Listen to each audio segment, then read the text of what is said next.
औज़ुबिल्लाहिमिनश्शैतानिर्रजीम बिस्मिल्लाहिर्रहमानिर्रहीम। अस्सलाम वालेकुम स्टूडेंट्स, उम्मीद है कि आप सब खैरियत से होंगे। Students, critical history of English literature जो कि डॉक्टर बी आर मलिक साहब ने लिखी है, इसके तसलसल में हमने जो प्रीवियस लेक्चर अपलोड की तो प्रॉपरली वो लेक्चर हमारा स्टैटिक मोमेंट के ऊपर था। ठीक है बेटा, अब उनके जो पॉइंट्स है आज उनको हम डिस्कस करेंगे वन बाय वन। और दोबारा मैं बता देता हूँ बेटा कि आपने डेट को बिल्कुल नहीं भूलना कि ये स्टैटिक मोमेंट जो हमारे पास लेटर विक्टोरियन पीरियड के या टाइम के जो आप कह सकते हैं कि जो हमारे पास later part of the Victorian era है, और बेसिकली हमारे पास जो विक्टोरियन एरा है, मैं आपको ऑलरेडी बता चुका हूँ कि वो दो मोमेंट्स में ब्रॉडली हम डिवाइड करते नहीं हैं, बल्कि वो हुए हैं ऑलरेडी, क्रिटिक्स ने उसको डिवाइड किए हैं, the pre Raphaelites and the aesthetic movement. तो aesthetic pre Raphaelites with writers हम कंप्लीट डिस्कस कर चुके हैं। स्टैटिक मूवमेंट के ऊपर जो है इंट्रोडक्टरी लेक्चर जो है ऑलरेडी हम अपलोड कर चुके हैं। अब उसके जो पोर्ट्स है उसको हम स्टडी करते हैं। तो पहले नंबर पे जो है वो हमारे पास आता है, जो हमारे पास जो स्टैटिक मूवमेंट से एसोसिएटेड हैं। तो पहले नंबर पे हमारे पास आते हैं ऑस्कर वाइल्ड। ठीक है बेटा, पहले नंबर पे हमारे पास आते हैं ऑस्कर वाइल्ड। अब उसका डेट ऑफ बर्थ जो है बेटा आप लोगों ने नहीं, बिल्कुल नहीं भूलना, 1856 में वो पैदा हुआ और 1900 में उसका डेथ हुआ। ठीक है बेटा, अब उसके थोड़ी सी हम कंट्रीब्यूशन के बारे में बात करते हैं कि उनका कितना कंट्रीब्यूशन है और उन्होंने क्या कंट्रीब्यूशन की बेटा, तो अब आपको कंप्लीटली समझ आ जाएगा। ठीक है बेटा, कि उसका क्या कंट्रीब्यूशन है। सही है बेटा जी। अगर हम बात कर ले तो वो पहले जो है हमारे पास ही was the first who came under the influence of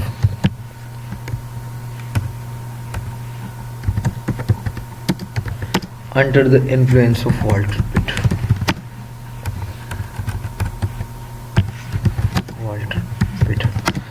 Peter कौन था, मैं ऑलरेडी आपको बताता हूँ। Walter Peter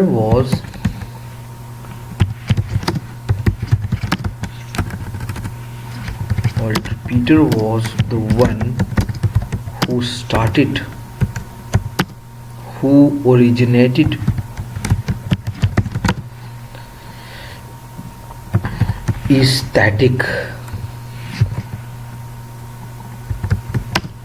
static movement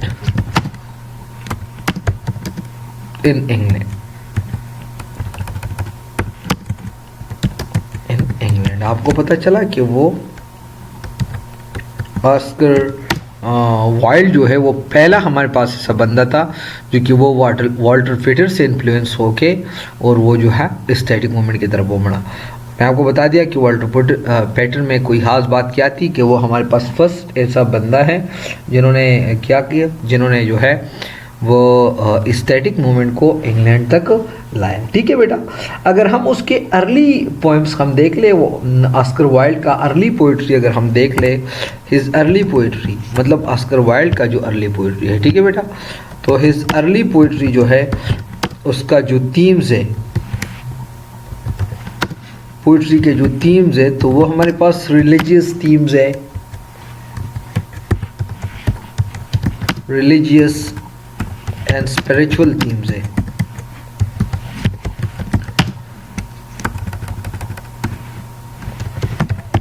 spiritual themes है, ठीक है बेटा, रिलीजियस एंड स्पिरिचुअल थीम्स है।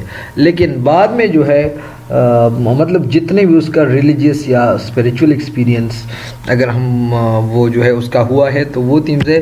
लेकिन बाद में उन्होंने एक वर्क पब्लिश की जिसका नाम है न्यू हेलन। तो न्यू हेलन के अंदर उन्होंने जो थीम डिस्कस की, so that he declared himself in New Helen, he declared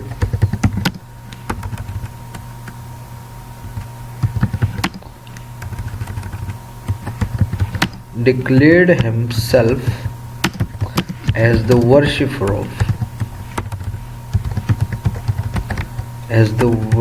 of beauty। ठीक है बेटा, तो ऑलरेडी मैं आपको बता चुका हूँ कल कि ये जो हमारे पास स्टैटिक मूवमेंट है it was just like romantic moment. And वो जो है वो ब्यूटी के ऊपर वो जो है बड़ा वो थे उनके। एक मैं आपको एग्जांपल दूंगा कि उसने इस पोएम के अंदर जो है कौन सा जो है वो आपको अब पता चलेगा। वो कहते हैं कि ऑफ हेवन और हेल, उसके 2 लाइन्स है, ऑफ हेवन एंड हेल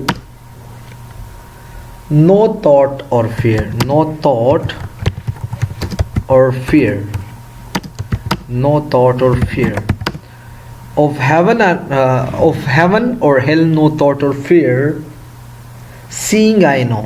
ठीक है, नेक्स्ट लाइन में कहते हैं कि seeing I know no other god but thee, no other god but thee. वो कहते हैं ना कि of heaven and hell no thought or fear, मैं अगर हेवन में हूँ हेल में हूँ मुझे कोई डर का बात नहीं होता, ठीक है ना, क्योंकि मैं तुम्हारे अलावा कोई दूसरे खुदा को मैं मानता भी नहीं हूँ। ठीक है बेटा, तो ये उसके जो है यानी आपको इसके थीम का अंदाज़ा आप लगा सकते हैं, जैसे कि रिलीजियस थीम्स जो है वो इसके अंदर आपको नज़र आ जाते। उसका नेक्स्ट वर्क जो है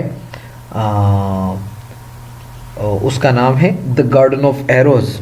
नेक्स्ट है द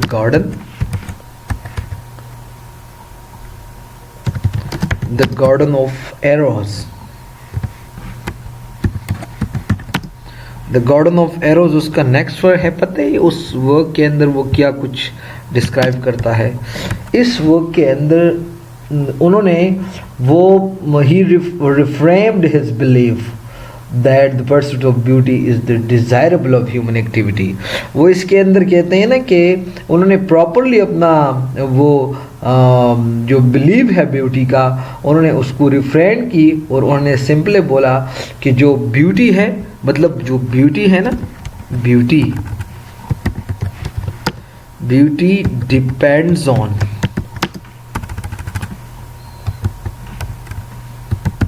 the one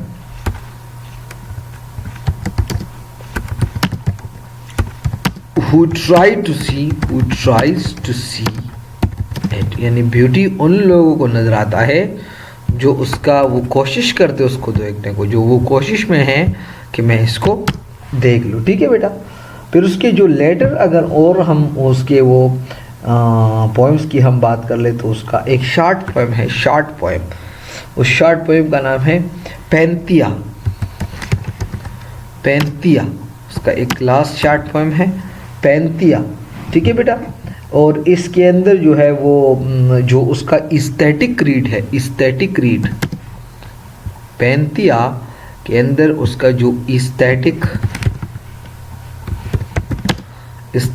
रीड है वो इसका क्या करते, पैराफ्रेजिंग करते हैं, अपने एस्थेटिक क्रीड का पैराफ्रेजिंग करता है। ठीक है, उसको वो बयान करता है। ठीक है, किसकी एस्थेटिक क्रीड का, जो एस्थेटिसिज्म और जो एस्थेटिक जो कि वाल्टर पेटर ने लाई थी,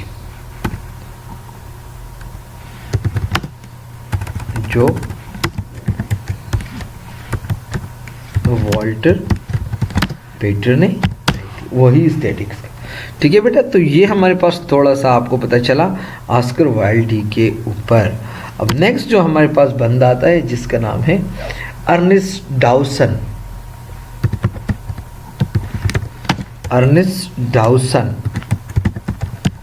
अब बेटा अर्नेस्ट डाउसन का क्या कंट्रीब्यूशन है?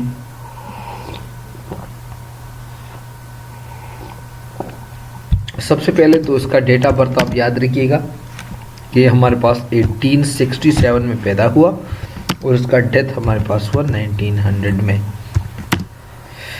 अब बेटा उसके कंट्रीब्यूशन के ऊपर हम बात करते हैं कि अर्नेस्ट डाउसन का क्या कंट्रीब्यूशन है।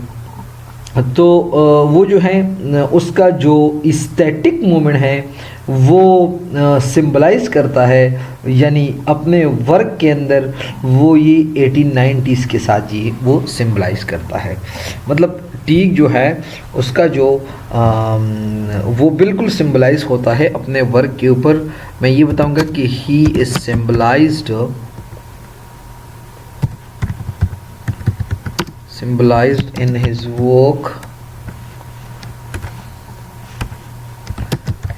in his work, the aesthetic movement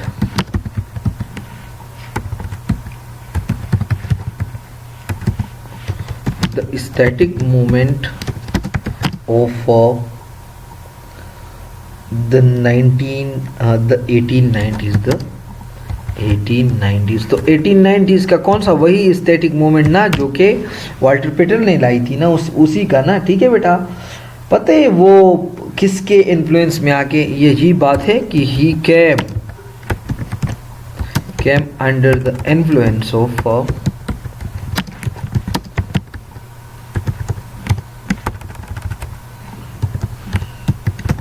he came under the influence of Rossetti and Swinburne।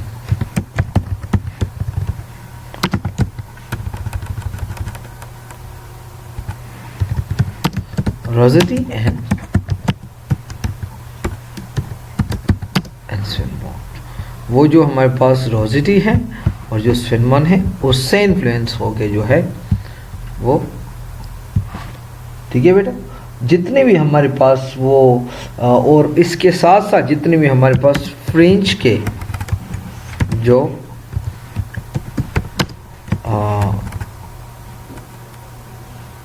जितने भी हमारे पास जो फ्रेंच के जो हमारे पास रोमांटिक मूवमेंट वाले थे, रोमांटिक्स थे, और उसका क्या बिलीव था, they believed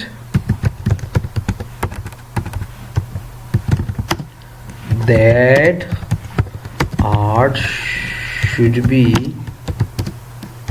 for its own सेक, तो आपको अंदाज़ा होता है। अब देखिए जैसा भी है, जिससे भी वो मुतासिर हुआ है अर्नेस्ट डाउसन, वो उसका भी यही बिलीव है कि art should be for its own सेक, मतलब आर्ट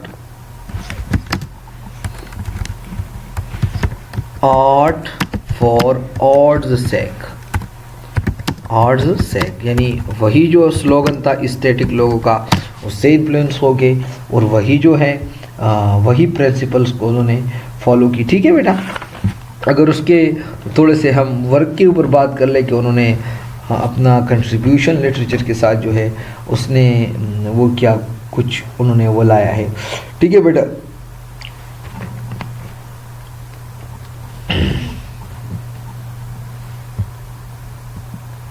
उसका जो हमारे पास जो आप कह सकते हैं कि जो हमारे पास उसका फर्स्ट वर्क है, तो उसका नाम हमारे पास है साइनारा, NAR, साइनारा उसका फर्स्ट वर्क है।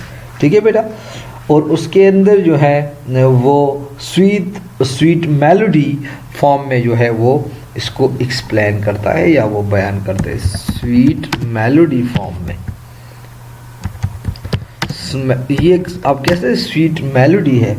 उसका एक दूसरा वर्क जो है हमारे पास, वो हमारे पास है nuns of the perpetual adorations, nuns of the perpetual, nuns of the perpetual, nuns of the perpetual, nun of the perpetual adoration, nuns of the perpetual adoration जो है ये उसका एक दूसरा वर्क है। ठीक है बेटा, अच्छा, तो ये थोड़ा सा आपको पता चला कि हमारे पास अर्नेस्ट डाउसन का क्या कंट्रीब्यूशन। नेक्स्ट हमारे पास जो बंदा आता है उसका नाम हमारे पास है लोनियल पेयर्ड जॉनसन।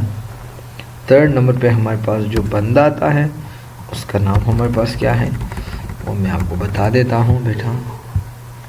उसका अब देखिए उसका इतना कंट्रीब्यूशन नहीं है क्योंकि ऑलरेडी बहुत सारे कन्फ्यूजन थी उस एरा में, और जो है जो पोइट्री थी तो जैसे कि टेनिसन एंड ब्राउनिंग ने जो पोइट्री वगैरह है तो already it was just full of confusion.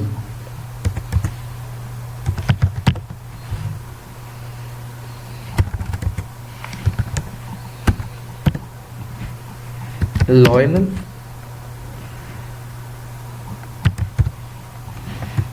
फिजॉट Johnson, ठीक है बेटा। अब उसका डेट ऑफ बर्थ बहुत लाजमी है, ये आप याद रखिएगा। 1867 में वो पैदा हुआ, 1867 में, और इसका जो डेथ हुआ वो हमारे पास हुआ 1902 में उसका डेथ हुआ, ठीक है बेटा। अब उसका क्या कंट्रीब्यूशन है वो बिल्कुल हम अभी डिस्कस करेंगे। बेटा याद रखिएगा ये हमारे पास ऑस्कर वाइल्ड के साथ बहुत ज़्यादा associated, he was associated with Oscar Wilde, he was associated with Oscar Wilde, वो बहुत ज़्यादा एसोसिएटेड था ऑस्कर वाइल्ड के साथ, ठीक है बेटा। और साथ साथ वो ऑस्कर वाइल्ड के साथ सिर्फ नहीं डाउसन के साथ भी बहुत ज़्यादा एसोसिएटेड था, डाउसन के साथ। और उन्होंने जो है अपना एस्थेटिक पोइट्री, जिन्होंने अपना एस्थेटिक पोइट्री कब 19 सेंचुरी में उन्होंने पोइट्री जो है उन्होंने 19 सेंचुरी के अंदर जो है उन्होंने प्रोड्यूस की, 19 सेंचुरी के अंदर एस्थेटिक पोइट्री उन्होंने प्रोड्यूस की, ठीक है बेटा। अगरचे हम उसकी अगर मज़ीद बात कर ले तो he was greatly influenced by, he was greatly influenced by जो हमारे पास ओल्ड क्रिश्चियनिटी है उससे, जो हमारे पास ओल्ड क्रिश्चियनिटी है उससे वो बहुत ज़्यादा इन्फ्लुएंस हुआ था, ठीक है बेटा। जो हमारे पास है क्रिश्चियनिटी,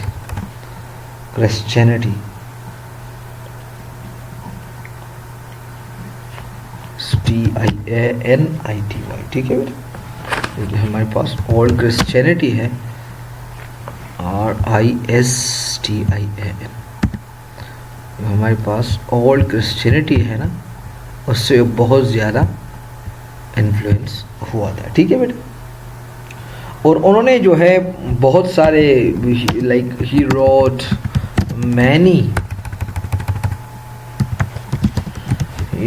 मैनी रिलीजियस वर्ड्स, उन्होंने बहुत सारे मज़हब रिलेटेड अज़कार वगैरह जो है वो लिखे हैं, ठीक है बेटा।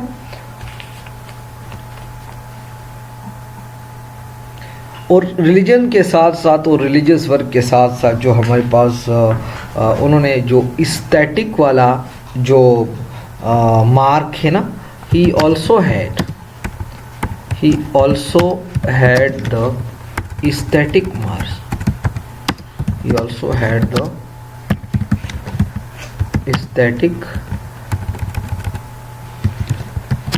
एस्थेटिक मार्क, यानी जो एस्थेटिक की जो टेम्पर थी वो भी उसी ही में ही था, ठीक है बेटा। तो ये हमारे पास उसके ग्रेट वर्क हमें वो जो है ऐसा वजूद नहीं रखता, तो यहाँ तक उसका थोड़ा सा आपको पता होना चाहिए। इसके बाद जो हमारे पास आर्थर सैमन्स है, लॉस पे आप कह सकते हैं, लॉस तो नहीं हुआ है लेकिन आप याद रखिएगा ये हमारे पास इसके बाद जो है आर्थर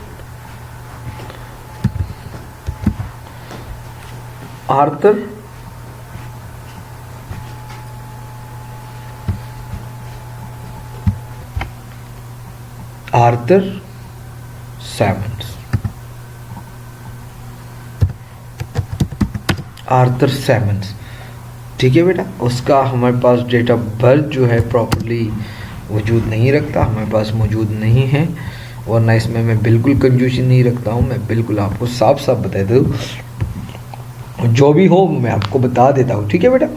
तो नेक्स्ट टू डाउसन। डाउसन तो आप लोग जानते हो ना, शागोलारट से वो अक्सर दूध भी लेता था। Next to Dawson, the most consistent follower of static moment, यानी मैं आपको ये बताऊंगा द मोस्ट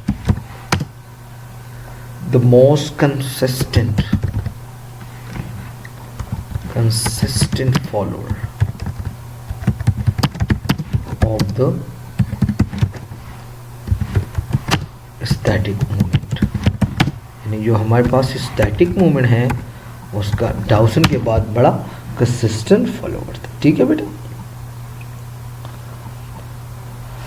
हाँ, अगर उसके अंदर अगर हम स्टैटिक परफेक्शन देखें,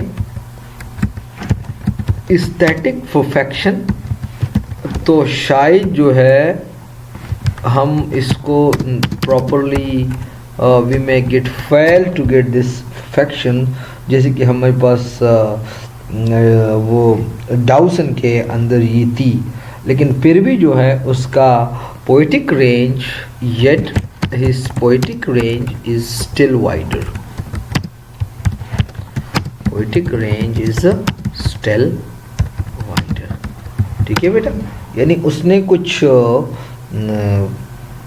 यानी पोएटिक रेंज उसका मतलब वो ही new a lot about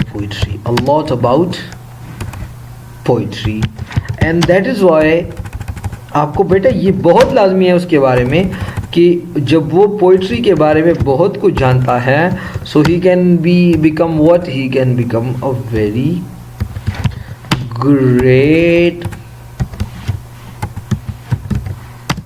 poetry का मैं बहुत जानता था, and he was a great critic. He was a great critic of his time. He was a great critic of his time. अपने वक्त का यानी उस मोमेंट का वो बड़ा ग्रेट क्रिटिक था, ठीक है बेटा। तो ये हमारे पास जो उसके स्टैटिक मोमेंट के जो परमानेंट आप कह सकते हैं बंदे थे वो ये है। अब नेक्स्ट जो हमारे पास आप कह सकते हैं कि जो हमारे पास अदर इम्पोर्टेंट पॉइंट्स थे, other important points of this era, जो हमारे पास अदर इम्पोर्टेंट पॉइंट्स है इस एरा के, वो हमारे पास है 3, यानी जो मेनली एसोसिएटेड है तो वो तो मैं आपको बता दिया, ठीक है बेटा, ऑलरेडी आपको पता भी चला।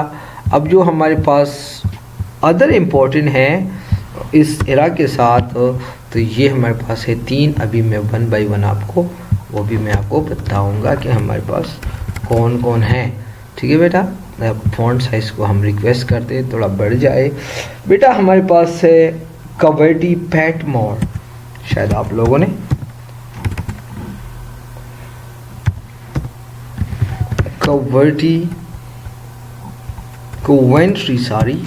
कवेंट्री पैटमोर, आपको पता है बेटा फर्स्ट ईयर सेकंड ईयर के सिलेबस में उसके बहुत ज़बरदस्त पोएम उन्होंने डाला है, द टॉयज़, ठीक है बेटा, द टॉयज़, जो कि कवर्टी पैटमोर ने लिखे है। नेक्स्ट हमारे पास है Madrid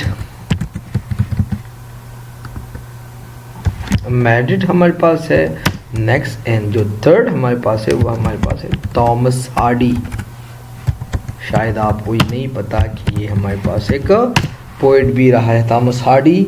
he is only known as a novelist, a great novelist, ठीक है, बड़ा अट्रैक्टिव नॉवलिस्ट है। यकीन माने मैं इसको जब भी मैं उसको रीड आउट करता हूँ ना तो मेरा दिल नहीं करता कि मैं किताब को बंद करूँ, बस सिर्फ जब भूख लगी तो फिर दिल करता है, वैसे दिल बिल्कुल नहीं करता कि मैं इसको बंद करूँ, ठीक है बेटा। अब सबसे पहले हम जो कवेंट्री पैटमोर के ऊपर थोड़ा सा हमें आपको बता दें कि उसका क्या कंट्रीब्यूशन था। याद रखिए बेटा कि ये हमारे पास अगर उसके सेंस को हम जांच ले, so he was free, like he was in temper मैं ये बताऊंगा कि टेम्पर के लिहाज से अगर आप देख ले, so he was like free रफिलिएटीज,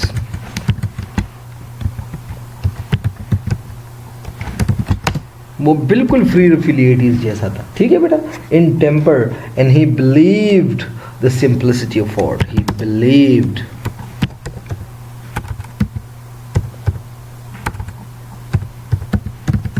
he believed in the simplicity of art। आपको पता है ये किसका फीचर है, simplicity of art, रोमांटिसिज्म का। और जो हमारे पास एस्थेटिक मूवमेंट है, it is like a second romanticism, ठीक है बेटा। लेकिन अगर उसके वर्क के ऊपर बात कर ले और जो है तो अपने पोइट्री के अंदर वो अपना इंडिविजुअलिटी वो जाहिर करता है, but in his poetry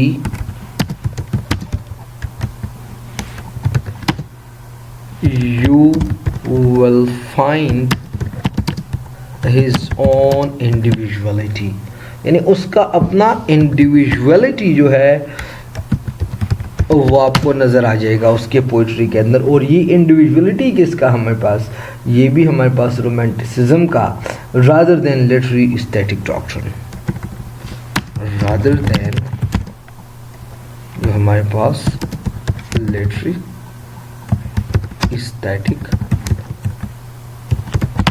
doctrine है, इससे बढ़ के जो है बल्कि उसका अपना वो मिजाज आपको वो नज़र आ जाएगा, ठीक है बेटा। उसका जो मशहूर पोएम्स है, उसका जो मोस्ट पॉपुलर, मैं ये कह सकता हूँ, his most popular poem is, his most popular poem, उसका जो सबसे मशहूर पोएम्स है, किदा में उसकी, इसका जो सबसे मशहूर पोएम है वो हमारे पास है द एंजल इन हाउस। क्या? द एंजल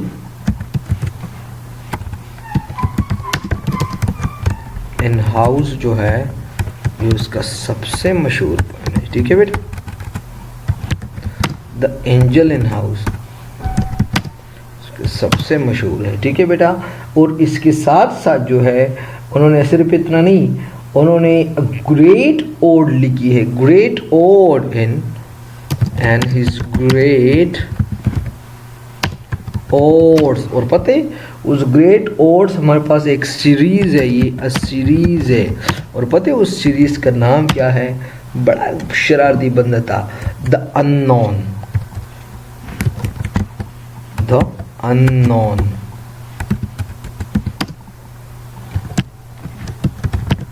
द अननोन उसके जो ओड्स है उस सीरीज का एक टाइटल है, ठीक है बेटा।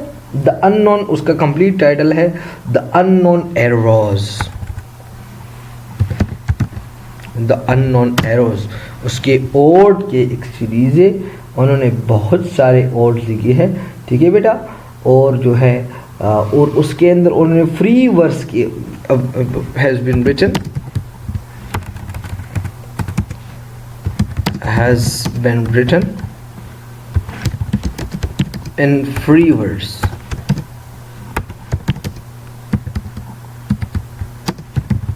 फ्री वर्स में बता दिया। फ्री वर्स हमारे पास वो होते हैं जिसके अंदर हमारे पास ना मीटर होता है ना हमारे पास राइम होता है, ठीक है बेटा।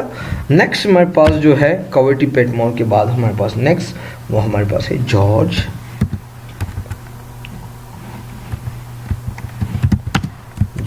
Merit.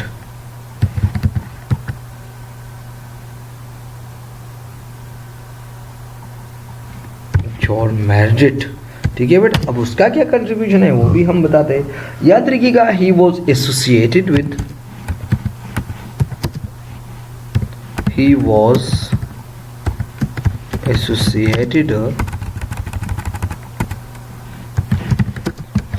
associated with Rossetti and Swinburne, and वो रोजेटी एंड स्विनबर्न के साथ वो बहुत ज़्यादा एसोसिएटेड था, ठीक है बेटा। लेकिन अगर उसके हम जो है एज अ पोएट हम बात कर ले, so he had nothing in common with the free Raphaelites. जो हमारे पास ग्रुप है, as a poet he had nothing common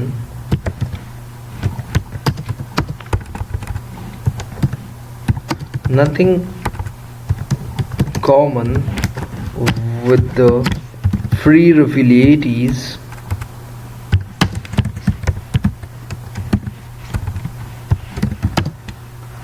except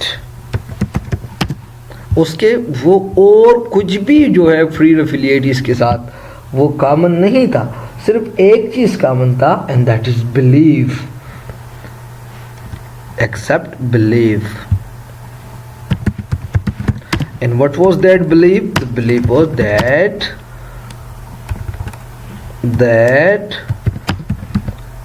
art should be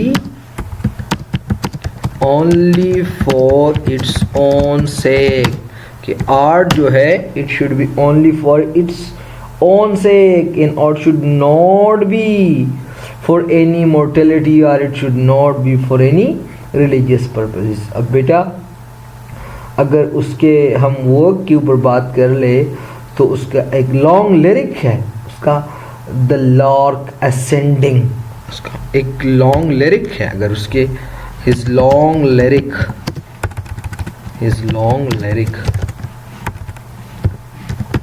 पता है उस लॉन्ग लिरिक का क्या नाम है? उन्होंने the lark ascending, the lark ascending.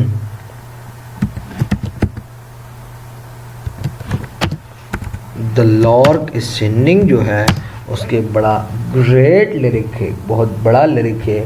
और उसका एक दूसरा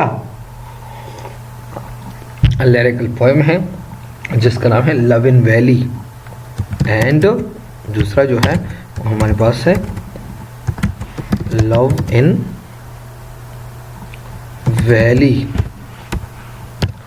ठीक है बेटा, लव इन वैली उसका दूसरा हमारे पास एक लिरिक है। ठीक है बेटा, और ये जो है बिल्कुल आपके जो स्वेनबॉर्न के जो पोइट्री है उसके साथ जो है बिल्कुल मिलता जुलता है। अगर उसके ग्रेटेस्ट पोइटिकल वर्क की हम बात कर ले, हिज ग्रेटेस्ट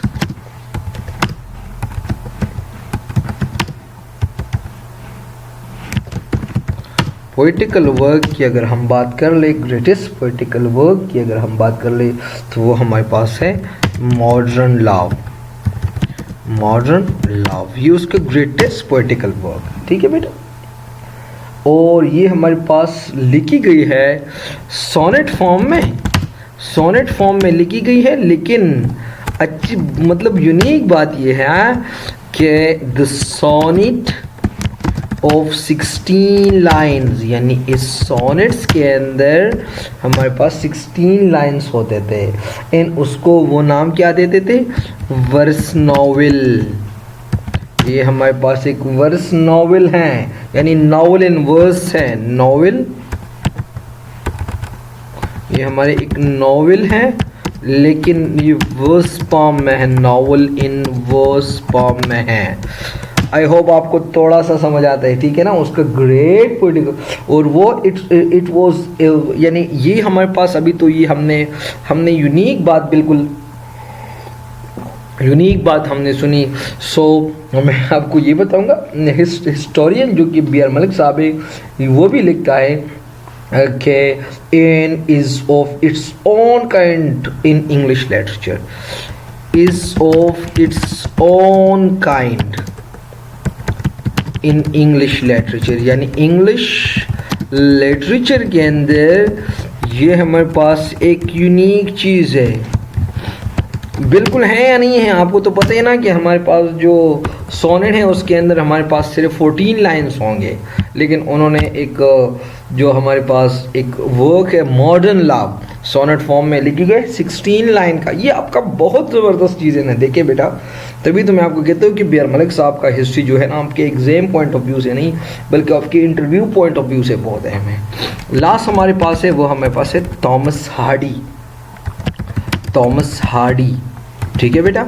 अब थॉमस हार्डी की अगर हम बात कर ले तो हम सिर्फ एक नॉवेलिस्ट हम जानते हैं, ठीक है बेटा, लेकिन उन्होंने he expressed himself like Meredith। जो हमारे पास मेरिडिथ है ना, उसी तरह जो है उन्होंने खुद को एक्सप्रेस की। याद रखिएगा, उसके बारे में आप चंद फैक्ट्स को आप ज़रा समझने की कोशिश करें। He was a very great poet. He was a very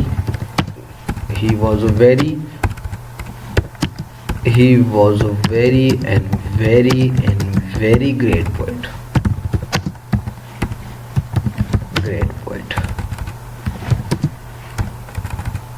वो बहुत ही बढ़िया ग्रेट पोइट था, but due to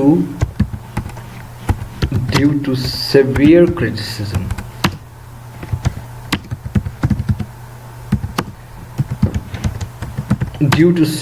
criticism, he was compelled by his own will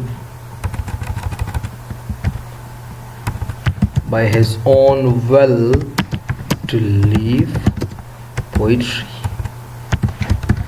वो कंपेल हो के जो है उन्होंने पोइट्री को छोड़ा और फिर जो है वो एक नावलिस्ट वो बन गया, ठीक है। नावल की तरफ जो है वो बड़ा, पहले वो बहुत ग्रेट पोइट था, ठीक है ना। थॉमस हार्डी जो है हमारे पास बहुत ही ग्रेट पोइट था।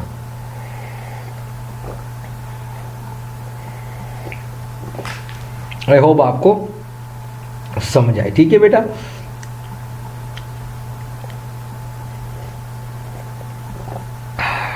यार ये चाय सरोबिन से पहले रहा था घर में, यार 3-4 दफ़ा जो है उन्होंने गरम की, तो यार अभी तो अच्छा।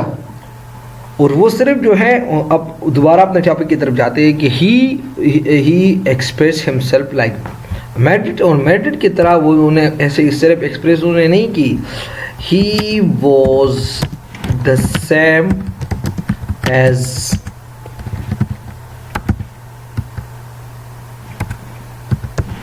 Meredith in verse 2।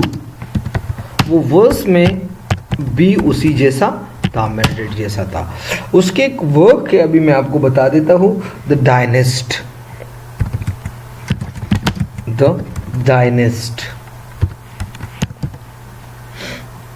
डायनेस्ट जो है उसका एक ग्रेट वर्क है।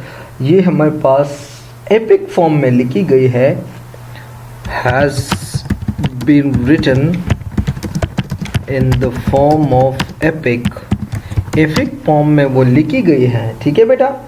और which is an immense Napoleonic struggle,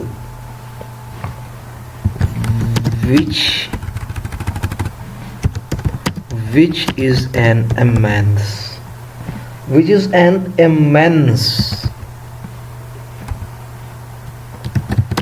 Nepolic struggle।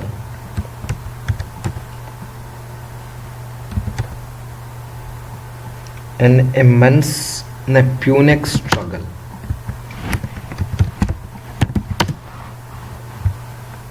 STRUGGLE।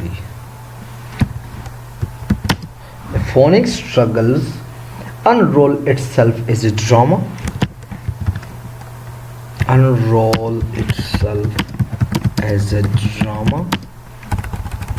खुद को एज ए ड्रामा साबित किया, as a drama, novel, tragedy and comedy।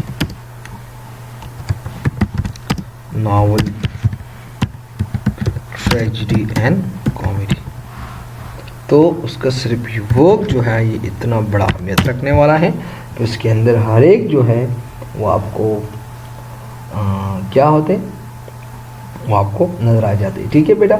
He give his expression to his pessimistic philosophy.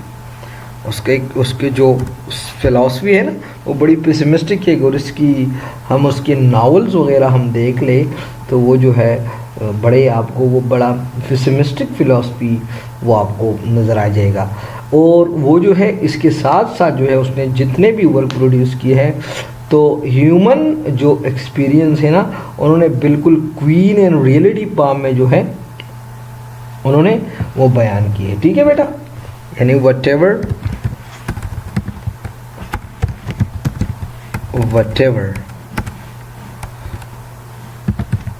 यार लेक्चर बहुत ज़्यादा बढ़ गया। whatever he expressed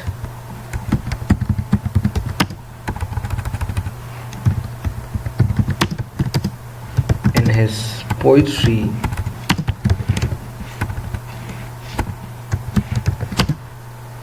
whatever he expressed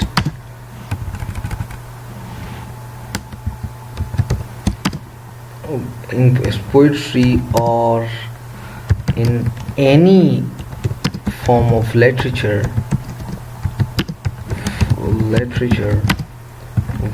is exactly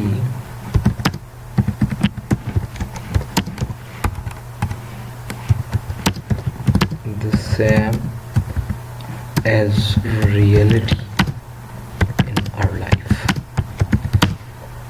तो बेटा ये हमारे पास हुआ आज का लेक्चर। मैंने कोशिश की कि मैं बिल्कुल कोई कसर ना छोड़ूं। इंशाल्लाह इसके बाद हम novelist of the Victorian period के ऊपर बात करेंगे। यहाँ तक कोई सवाल है हम तो बिल्कुल आप कमेंट बॉक्स में पूछ सकते हैं। डिस्क्रिप्शन में हमारा नंबर भी है।